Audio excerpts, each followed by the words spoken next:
Everyone, welcome back to our channel.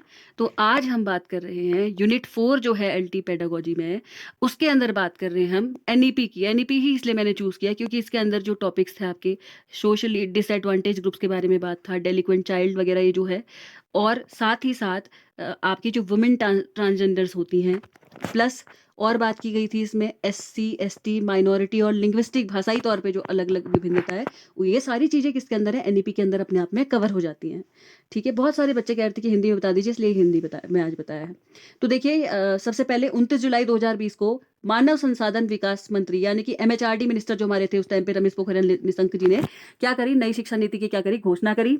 और ये 1986 वाली को क्या करेगी, प्रतिस्थापित करेगी, जो कि क्या है 34 साल पुरानी है, आप ये याद रखेंगे।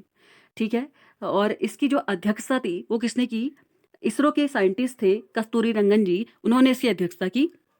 अब इससे पहले कितनी आपकी शिक्षा नीतियां आ चुकी थी, इससे पहले आपकी 2 शिक्षा नीतियां ऑलरेडी आ चुकी थी। एक आई थी 1968 में, इसके बाद आई 1986 में। सबसे पहली आई 1968 में, दूसरी आई 1986 में, और 1992 में जो आई थी उसमें क्या हुआ, 1986 वाली में क्या हुआ था, संशोधन होके 1992 वाली आई। तो ये 1968 वाली पहली, 1986 वाली दूसरी, जो कि है सारी सिलेबस में है हमारी, ये भी पीछे चैप्टर्स में है। और 1992 वाली क्या है, 1986 में क्या है, संशोधन है। ठीक है, इसके बाद बात करते हैं, ये हमारी तीसरी शिक्षा नीति जो कि 29 जुलाई 2020 को आई। अब इसमें पेपर में क्वेश्चन कभी कभी आ जाता है, बताइए 1968 के टाइम पे हमारे प्रधानमंत्री या प्राइम मिनिस्टर कौन थे। तो इंदिरा गांधी जी थी 1968 में, इसके बाद 1986 में राजीव गांधी जी थे, और 1992 में कौन थे, नरसिम्हा राव थे। ठीक है, ये हम याद रखेंगे। इसके बाद बात करते हैं, तो ये सारी चीज़ें मैंने आपको बता दी। इसमें एक चीज़ और, ये जो राजीव गांधी जी वाले जो योजना थी वो 10+2+3 थी। 10+2+3 का मतलब ये है, शुरुआत की 10 क्लासेस +2 यानी कि 12, और 3 साल की क्या थी, ग्रेजुएशन। ठीक है, जबकि जो अब नई वाली है, अगर नई वाली के बारे में बात करूँ तो वो क्या है, 5+3+3+4, जिसमें ये जो शुरुआत में है बाल बाटिका हो गया 2 साल, और फिर 1 से लेकर 3 तक आपका, 1 और 2 आपका यहाँ आ जाएगा, इसमें पूरा 3 है। फिर यहाँ इसके बाद 3 से बढ़ के 5 तक। ठीक है, फिर यहाँ 6 से 8 तक, इस तरीके से क्या है, 9 से 12 तक, इस तरीके से क्या गया है, इसको बनाया गया है। अब एक चीज़ और याद रखेंगे कि ये स्वतंत्र भारत की कौन सी शिक्षा नीति है, तीसरी। इसके बाद बात करते हैं, मानव विकास मंत्रालय का नाम क्या कर दिया गया बदल के, क्या रख दिया गया था, शिक्षा मंत्रालय, यानी कि एमएचआरडी, इंग्लिश में बताऊं एमएचआरडी, मिनिस्ट्री ऑफ, क्या होगा इसका फुल फॉर्म लिख के मुझे नीचे बताइएगा। ठीक है, तो मिनिस्ट्री जो हमारी एमएचआरडी थी, इसको नाम बदल के एजुकेशन मिनिस्ट्री रख दिया गया। ठीक है, इसके बाद बात करते हैं, नई शिक्षा नीति के तहत वर्तमान में सक्रिय 10+2 मॉडल के स्थान पे क्या लाया गया, 5+3+3+4। ये तो याद कर लीजिएगा अच्छे से। 5 को क्या कहते हैं, फाउंडेशनल, 3 को क्या कहते हैं फिर प्रिपरेटरी, 3 को कहते हैं एस, और 4 को क्या कहते हैं, ये लोग आप कमेंट सेक्शन में कमेंट करके ज़रूर बताइएगा। ठीक है, क्या सेकेंडरी कहते हैं, क्या 3 को एम कहते थे, तो ये आप ही बताएंगे। इसके बाद बात करते हैं, शिक्षण के माध्यम में 5वीं कक्षा तक, यानी कि शिक्षण का जो माध्यम है 5वीं कक्षा तक क्या होना चाहिए, मातृभाषा में, यानी कि उसकी लोकल, ध्यान दीजिए, मातृभाषा यानी कि मदर टंग, स्थानीय भाषा यानी कि लोकल या रीजनल लैंग्वेज, ये सारी चीज़ें क्या होनी चाहिए, यूज़ की जानी चाहिए, क्योंकि बच्चा उससे क्या होता है, फेमिलियर होता है। ठीक है, और क्लास 6 से क्या शुरू कराया जाएगा, वोकेशनल एजुकेशन। वोकेशनल एजुकेशन मतलब कोई बच्चा, हर बच्चे का अपना अपना स्पेसिफिक इंटरेस्ट होता है, कोई कुछ करना चाहता है, कोई कुछ करना चाहता है, तो उसके व्यवसाय के अनुसार क्या करे, कुछ ना कुछ उससे ऐसा जोड़ दिया जाएगा। ठीक है, कि एजुकेशन के बारे में बात हो, कुछ ना कुछ तो अपना कर सके। इसके बाद बात करते हैं, नई शिक्षा नीति के अनुसार शोध करने वाले यानी कि रिसर्च करने वाले जो लोग हैं, उनकी ग्रेजुएशन की डिग्री को कितना कर दिया गया है, 4 वर्ष का। 4 वर्ष का मतलब इसमें इंटीग्रेटेड एजुकेशन डाल दी गई, ये याद रखिएगा। अब अगर कोई बच्चा है 4 वर्ष, यानी कि 4 वर्ष का वो इंटीग्रेटेड पाठ्यक्रम अगर पढ़ रहा है, जैसे आपने अभी देखा होगा, 12th के बाद क्या कर दिया है, बीएड के साथ वो जो सारी एजुकेशन है 4 साल की कर दी है। ठीक है, तो उसमें प्रथम वर्ष पास कर लिया अगर बच्चे ने, तो उसको सर्टिफिकेट कोर्स यानी कि एक सर्टिफिकेट दे दिया जाएगा। 2 वर्ष कर लिया तो उसमें डिप्लोमा मिलेगा। 3 वर्ष करा तो स्नातक डिग्री, और 4 वर्ष करा तो डिसिप्लिनरी स्नातक डिग्री, यानी कि मल्टी डिसिप्लिनरी इसको हम कह सकते हैं। मतलब कि आपको क्या मिल जाएगा, रिसर्च करने के लिए आपको एक वो मिल जाएगा।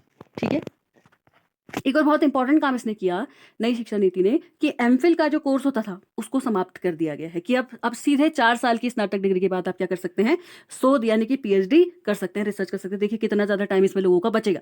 इसके बाद बात करते हैं, नई शिक्षा नीति में शिक्षा पर जीडीपी का 6% खर्च करने का लक्ष्य रखा गया है।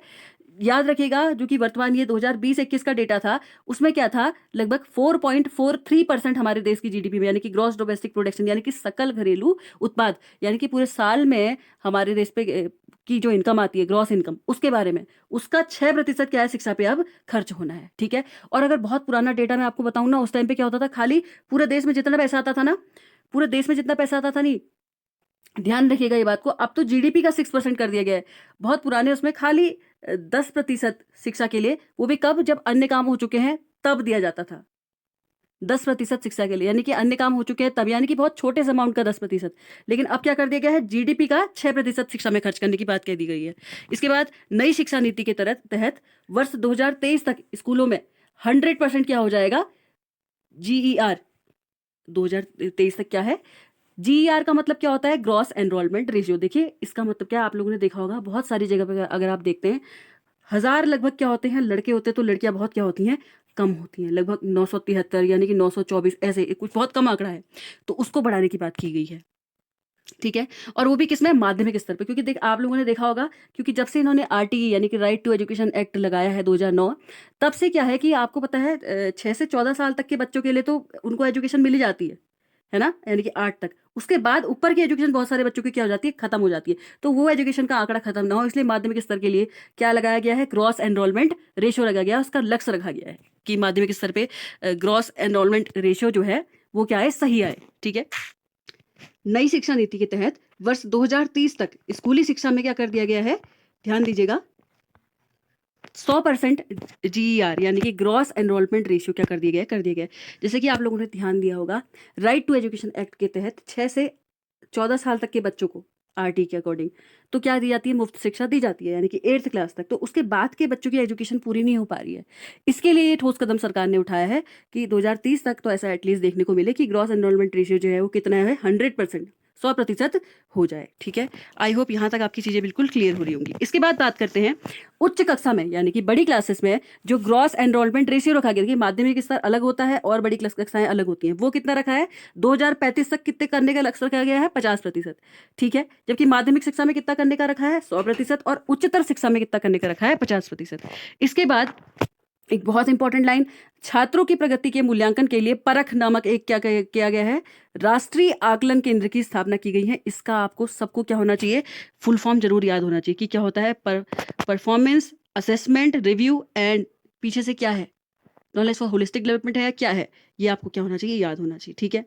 इसके बाद बात करते हैं नई शिक्षा नीति का जो लक्ष्य है वो क्या है, 2030 तक 30 से 18 आयु वर्ग के प्रत्येक बच्चे को गुणवत्तापूर्ण शिक्षा का क्या करा जाए, प्रदान किया जाए। इसके बाद यूजीसी, एआईसीटीई और NCTE, UGC university grant commission, AICTE का फुल फॉर्म आप नीचे कमेंट सेक्शन में करके बताइएगा, नेशनल, और एनसीटीई का फुल फॉर्म क्या होता है, ये भी आप कमेंट सेक्शन में कमेंट करके बताइएगा। क्या ये टीचर एजुकेशन के लिए होता है, ये भी जरूर बताइएगा। ठीक है। इसके बाद बात करते हैं higher education commission of India का क्या करा गया, निर्माण किया गया। यूजीसी आपको पता था, यूनिवर्सिटी ग्रांट कमीशन जो सबसे बड़ी क्या थी, अथॉरिटी, तो उस टाइम पे हायर यूनिवर्सिटीज़ के लिए बात होती थी, इसमें ये हटा दी गई, एआईसीटीई हटाया, एनसीटीई हटाया, और higher education commission of India का निर्माण किया जाएगा। इसके अधीन निम्न 4 संस्थाएं होंगी। कितनी संस्थाएं होंगी, 4। कौन कौन सी होंगी, इनका नाम हमें याद रखना जरूरी है। सबसे पहली है एनएचईआरसी, यानी कि national higher education regulatory council, सबसे पहली ये है। ठीक है। इसमें आपका क्या किया जाएगा, इसमें ध्यान दीजिएगा, इसमें चिकित्सा और कानूनी शिक्षा को छोड़कर सभी उच्च शिक्षा विनिमय हेतु, यानी कि एनएचईआरसी जो आपकी है, national higher education regulatory council, इसमें क्या है, चिकित्सा और कानूनी शिक्षा नहीं पढ़ाई जाएगी, इसको छोड़ के बाकी सभी चीज़ों का देखा जाएगा उच्च शिक्षा में। इसके बाद बात करते हैं हायर एजुकेशन ग्रांट काउंसिल, एचईजीसी, तो विश्वविद्यालय एवं कॉलेजों की वित्तीय व्यवस्था, वित्तीय व्यवस्था का मतलब आप समझते हैं इकोनॉमिकल, या अनुदान मतलब ग्रांट, मतलब क्या चीज़ें कितना अमाउंट देना है, ये सारी चीज़ों पे ध्यान दिया जाएगा। इसके बाद है नेशनल एक्रेडिटेशन काउंसिल, NAC का फुल फॉर्म है। इसके बाद है जनरल एजुकेशन काउंसिल, GEC। और एक चीज़ याद रखिएगा, नई शिक्षा नीति भारत को ग्लोबल नॉलेज सुपर पावर के रूप में स्थापित करने का लक्ष्य रखती है। ये बहुत इंपॉर्टेंट लाइन है, ये लाइन हमें याद रखनी चाहिए, क्योंकि उसमें दिया है, जो मैंने आपको नेशनल पॉलिसी ऑफ एजुकेशन, इससे पहले जो मैंने वीडियो बनाई है वो मैंने ऑथेंटिक, जो रियल में 66 पन्ने हैं पूरे, वो पढ़ के बताई है। तो ये बहुत इंपॉर्टेंट लाइन है। इसके बाद है ये भी याद रखिएगा, देखिए कुछ कुछ चीज़ें, आंकड़े हमें बहुत ज़्यादा ज़रूरी याद रखने हैं। क्या?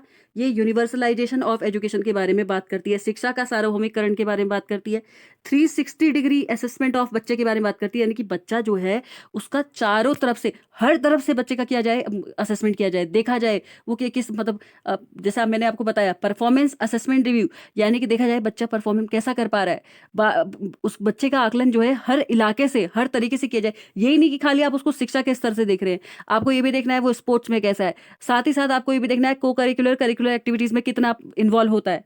तो ये सारी चीज़ों को ध्यान में रखते हुए कहा गया शिक्षा का 6% जीडीपी में खर्च करने की बात की गई। साथ ही साथ एजुकेशन मिनिस्ट्री कर दिया गया एमएचआरडी का नाम। और इसमें क्या किया गया है, इसमें टीचर के बारे में भी बात की गई है, टीचर के एजुकेशन के बारे में भी बात की गई है, टेट वगैरह के बारे में भी इसमें लाइनें लिखी हैं, ये आप याद रखेंगे। साथ ही साथ क्योंकि हम टीचर से टीचिंग से रिलेटेड क्या दे रहे हैं, एग्जाम दे रहे हैं, इसलिए हमें ये चीज़ें याद होनी चाहिए। प्लस एक तो टीचिंग से रिलेटेड बात की गई कि टीचर बनने के लिए आपको न्यूनतम मतलब अर्हताएं क्या क्या होंगी, आपने क्या क्या पढ़ा होना चाहिए, क्यों टेट क्वालिफाई होना चाहिए। साथ ही साथ टीचर ना ट्रेनिंग के लिए भी जाएगा, साल में एक बार कुछ घंटे की ट्रेनिंग होगी, वो आपको जरूर लेनी है ताकि उसकी सीडीपी स्ट्रांग हो सके, उसको पता चल सके किस तरीके से पढ़ाना है। So if you like the video, so please do like share comment and subscribe our channel. Thank you so much.